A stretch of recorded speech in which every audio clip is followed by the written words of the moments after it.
प्रेरणा और आप देख रहे हैं अभियान समाचार। देश और दुनिया की कुछ खास खबरों को सबसे पहले देखने के लिए हमारे चैनल को सब्सक्राइब करें या फेसबुक और इंस्टाग्राम पर हमें फॉलो करें। समाजवादी पार्टी के राष्ट्रीय अध्यक्ष अखिलेश यादव पहुंचे करहल बच्ची आराध्या के जन्मदिन की पार्टी पर। दरअसल सोशल मीडिया पर रोते हुए अखिलेश यादव से मिलने की जिद करने वाली बच्ची आराध्या का आज जन्मदिन था, जहां अखिलेश यादव ने पहुंचकर पहले तो बच्ची का केक कटवाया, फिर मीडिया से बातचीत करते हुए वो बीजेपी पर जमकर बरसे। बोले, देश अर्थव्यवस्था के नाजुक समय से गुजर रहा है, एलआईसी और एसबीआई का पैसा डूब गया है, अधिकारी कब जेल जाएंगे। वहीं मुगल गार्डन का नाम अमृत गार्डन रखने पर बोले कि बीजेपी के ये लोग हैं, किसी का भी नाम बदल सकते हैं, छोटे मियाँ तो छोटे मियाँ, बड़े मियाँ सुभान अल्लाह। स्वामी प्रसाद मौर्य को महासचिव बनाने पर बोले कि धार्मिक ग्रंथों के खिलाफ सपा कभी नहीं थी, ना मैं भगवान राम के खिलाफ हूँ। बीजेपी हार रही है इसलिए बौखला गई है। बीजेपी वाले बताएं क्या काम किया है। सांड तक तो सड़क से हटा नहीं सके, आज भी कोई सांड से मरा होगा। बीबीसी के डॉक्यूमेंट्री पर बोले, हाथ में मोबाइल है, सबको सब पता है।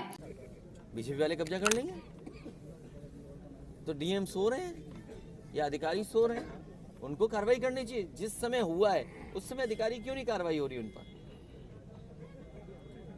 भाई यूपी में पैसा इन्वेस्ट हुआ, अधिकारी जेल चले गए, एलआईसी एसबीआई का दिखाई दे रहा है पैसा डूब गया, ये कब जेल जाएंगे अधिकारी? क्योंकि सरकार उनके नहीं जाएंगे अधिकारी जेल। अध्यक्ष जी, एक आखिरी सवाल। 9 राज्यों में बहुत जल्दी विधानसभा के चुनाव हैं। देखा जा रहा है कि महाराष्ट्र में दोनों जुगलबंदी यानी देश के प्रधानमंत्री और अमित शाह, अगर छोटा भी गली का उद्घाटन होता है तो पहुंच जाते हैं। भविष्य दिख रहा है कि अब अधिकार में है। देखिए, चुनाव लड़ने का हर पार्टी का अपना तरीका है। उन्हें काम नहीं करना है, केवल चुनाव लड़ना है तो लड़ रहे हैं। अगर काम करना होता तो आपको मैनपुरी में, फिरोजाबाद में, आसपास के जिले में कोई बड़ा काम दिखाई देता। तो जब काम ही नहीं करना, चुनाव लड़ना है और गुमराह करना है जनता को। आप बताइए, आय दोगुनी की बात हुई थी, गेहूं और धान निकल गया, बताइए क्या हुई आय दोगुनी? यही मंडी बननी थी 100 एकड़ में, क्यों मंडी नहीं बनी?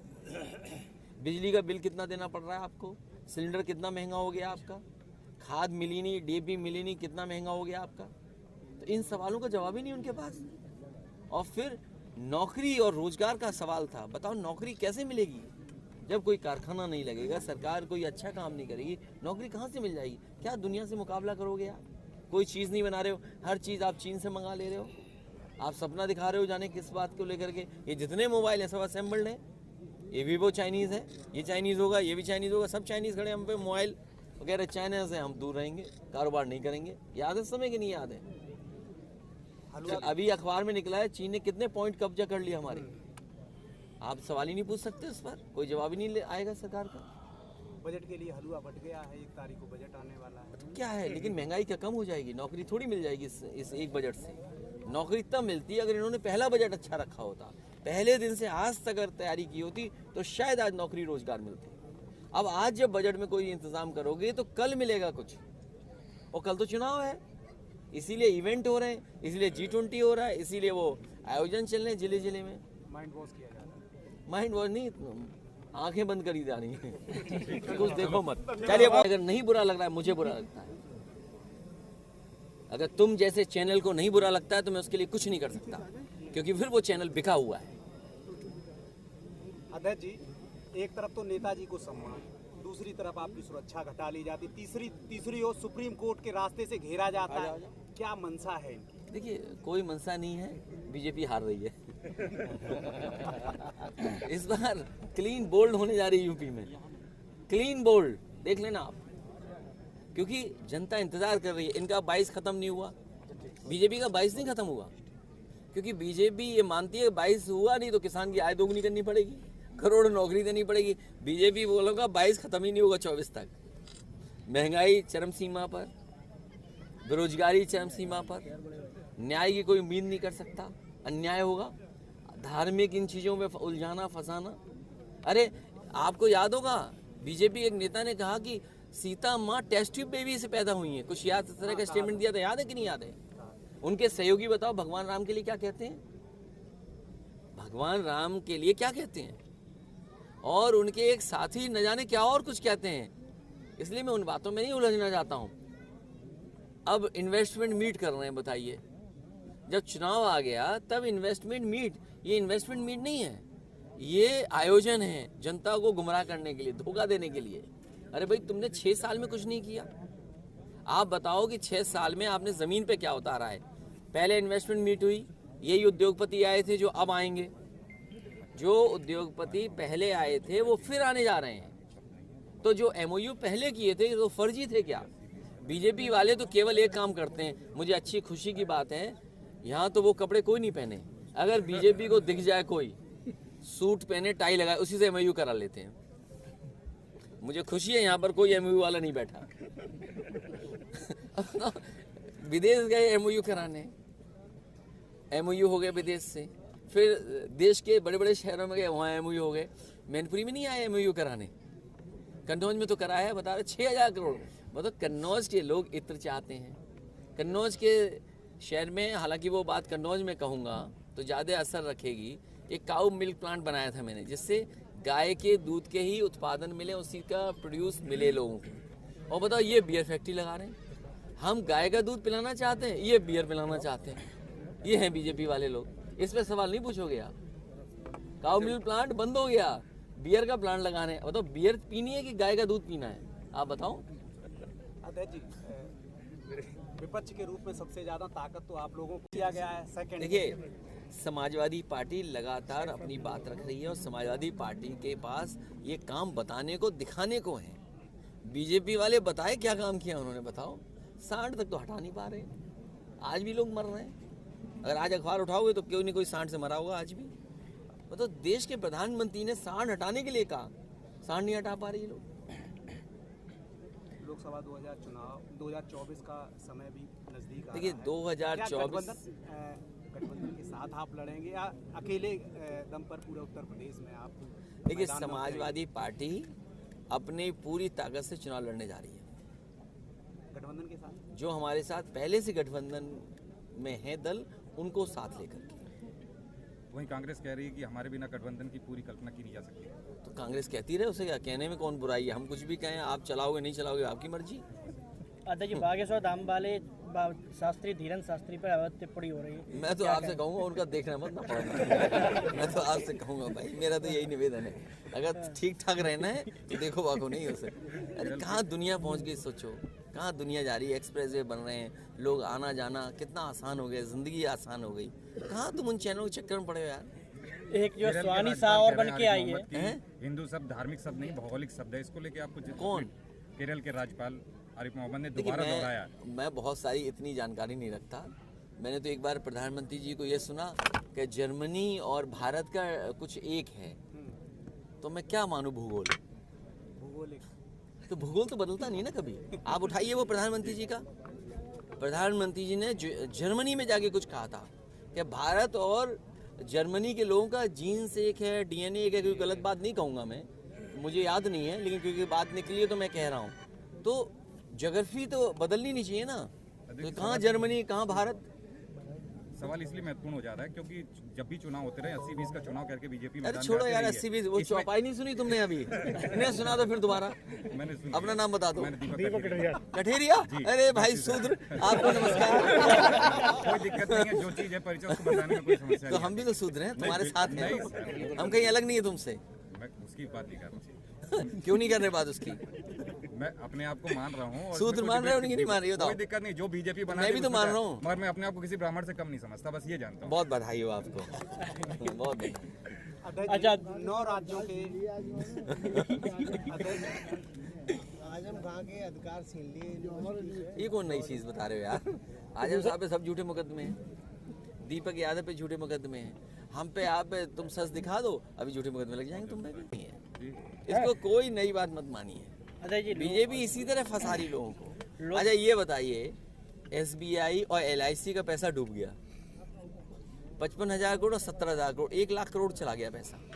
ये तो 2 जगह का है पैसा सरकारी, और सरकारी संस्थाओं का पैसा गया होगा। यूपी का मैंने उदाहरण दिया आपको कि प्रोविडेंट फंड का इन्वेस्ट कर दिया गया था एक कंपनी में, वो कंपनी डूब गई, आपने अधिकारियों को जेल भेज दिया। क्या यहाँ पर एसबीआई और एलआईसी के चेयरमैन को या अधिकारियों को जेल भेजेगी सरकार के नहीं भेजेगी?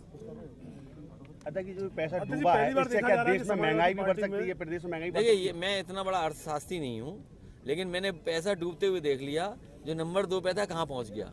अगर सच्चाई पूरी आ जाएगी और नीचे चला जाएगा। देखिए निकाय चुनाव के समाजवादी पार्टी में 3 महासचिव बनाए गए हैं। नहीं, सचिव हमारा जो कॉन्स्टिट्यूशन है उसके हिसाब से अभी हम बढ़ाएंगे। और पार्टी का जो हमारा संविधान है उसमें 1 प्रमुख महासचिव है और महासचिव है, तो अभी और महासचिव बढ़ाएंगे जिससे ज़्यादा से ज़्यादा नेताओं को साथ रख सकें हम। अध्यक्ष जी लोकसभा चुनाव से पहले निकाय चुनाव आ रहे हैं, उस पर क्या तैयारी है? किस निकाय चुनाव अभी क्योंकि उसमें कोर्ट और जनगणना का इशू है, मुझे उम्मीद है कि आरक्षण सही तरीके से सरकार करेगी। नहीं, निकाय चुनाव की घोषित होने के बाद हाई कोर्ट का फैसला आया, उसके बाद सरकार सुप्रीम कोर्ट चली गई है। अभी उसमें लेकिन आने क्या दो, कोर्ट के पूरा आने दो भाई। पूरा वो दाव पेच अलग तरह के चला रहे। सरकार फेस नहीं करना चाहती है चुनाव को, वो कुछ और छिपी छिपी तैयारी कर रही होगी। क्या माने कि हाई कोर्ट का आदेश भी जो है धज्जियां उड़ा रही है सरकार? नहीं, आप लोग चाहते थे और पार्टी चाहती थी जिम्मेदारी मिले, जिम्मेदारी दे दी। अब आप हमें बधाई दो, हम आपको बधाई दें। अध्यक्ष जी एक स्थानीय सवाल है, चूंकि मैनपुरी घर है, हाँ जी, और चारों तरफ आप निकल के देखेंगे तो जमीनों के जो कब्जे हुए हैं, क्योंकि हम मैनपुरी जनपद के हैं तो मैनपुरी की बात करें और आपका घर है, जमीनों की जो हालत, तालाब, चारागाह, कुछ बच नहीं रहा। कैसे इस पे अंकुश लगाएं, क्योंकि स्थितियां बहुत विकराल हैं। उसके लिए एक्ट और कानून बिल्कुल क्लियर है। जिलाधिकारी या राजस्व विभाग के पास सुप्रीम कोर्ट और समय समय पर सरकार के निर्देश आए कि आप तालाब की जमीन को कब्जा नहीं कर सकते। आपके करैल में करीब 7-8 तालाब उन्हीं पे कब्जा हो रहा है। मैं कह रहा हूँ जब समय आएगा, जब भी देखिए तालाब तो खाली छूटेंगे ही छूटेंगे। और इस तरह की घटनाएं लगातार हो रही हैं। और बीजेपी की सरकार है पिछले 6-7 साल से, तुम तो यहाँ की बात बता रहे, अरे लखनऊ में तालाब कब्जे हो गए बड़े बड़े, बीजेपी वालों ने कब्जा कर लिया, बीजेपी वाले कब्जा कर लेंगे। तो डीएम सो रहे हैं या अधिकारी सो रहे हैं, उनको कार्रवाई करनी चाहिए। जिस समय हुआ है उस समय अधिकारी क्यों नहीं कार्रवाई हो रही उन पर?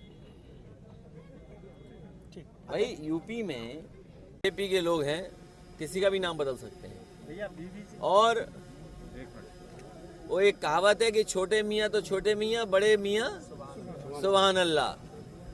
तो अरे भाई ये तो पहली बार देखने को मिल रहा है कि उत्तर प्रदेश के मुख्यमंत्री जो काम कर रहे हैं वही दिल्ली की सरकार काम कर रही है। नाम बदलना, आप दूसरों का काम अपना बना लेना। आप तो मैनपुरी इटावा और घर के लोग हैं। आप ये एक्सप्रेसवे आप एक कोने से दूसरे कोने देख लीजिए, कहीं समाजवादी पार्टी नेताजी का नाम नहीं है, लेकिन जहां आप सुसु करने उतरोगे बीजेपी ने वहां नाम लिख लिया अपना।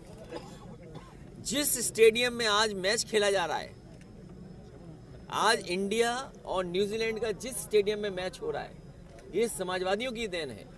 बीजेपी ने नाम बदल दिया उसका। इसी तरह हम शिकायत नहीं करते किसी बात को लेकर के। लोक भवन, हम तो ये कहते रहे कि अटल बिहारी वाजपेयी जी के कुछ काम करना है, उनको सम्मान देना है, तो बटेश्वर में कुछ बड़ा यूनिवर्सिटी बना दो, कॉलेज बना दो, कुछ काम कर दो। लेकिन अटल जी के नाम से वहाँ नहीं किया। समाजवादी सरकार में और नेताजी ने जिस लोक भवन का उद्घाटन किया उसमें प्रतिमा लगा दी अटल बिहारी वाजपेयी जी की। हमें कोई शिकायत नहीं है। कैंसर इंस्टीट्यूट में बजट नहीं दिया इन्होंने। कैंसर इंस्टीट्यूट पूरे उत्तर प्रदेश के लोगों का, गरीबों का इलाज हो जाता कैंसर का। आप खुद पता करिए, जानकारी करिए, हर गांव में कहीं ना कहीं कोई बीमार है या कैंसर से परेशान है, महंगा इलाज है, नहीं करा पा रहा है। नेताजी ने और समाजवादी लोगों ने, हम लोगों ने मिल करके कैंसर इंस्टीट्यूट बनाया। बजट नहीं दे रहे हैं, वहाँ एक प्रतिमा लगा दी, अपना नाम छाप दिया। तो ये छोटी सरकार तो छोटी सरकार, बड़ी सरकार सुभान अल्लाह। बीबीसी के डॉक्यूमेंट्री पर बहुत चल रहा है। देखिए, हालांकि बीबीसी की क्रेडिबिलिटी बहुत है, लेकिन सवाल ये है कि चुनाव से पहले ऐसी डॉक्यूमेंट्री आना सवाल खड़ा करती है। हमें कोई शिकायत नहीं है बीबीसी की क्रेडिबिलिटी पर।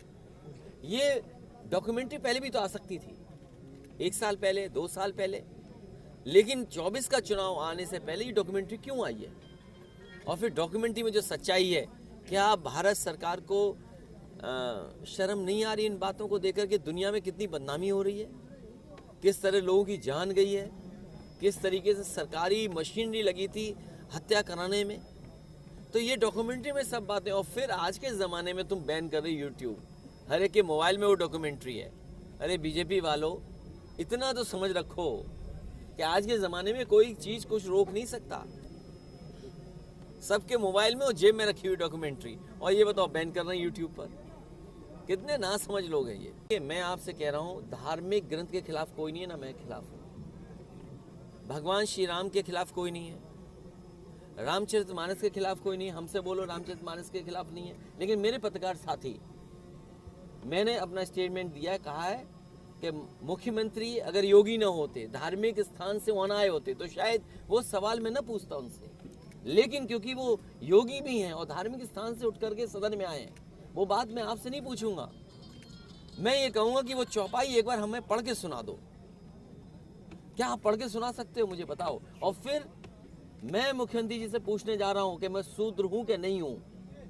कल मैं मंदिर में दर्शन करने जा रहा था, क्या बीजेपी और आरएसएस के लोगों ने वहां गुंडागर्दी नहीं की? अरे हमें पता होता कि 4, 5, 6, 10 गुंडे आए होंगे तो हम भी अपनी तैयारी से जाते कार्यकर्ताओं के साथ। बताओ, 5-6 गुंडे भेज दिए। और ये जब काला झंडा समाजवादी लोग दिखाते हैं तो 1-1 साल जेल भेजते हैं उन लोगों को, कार्यकर्ताओं को।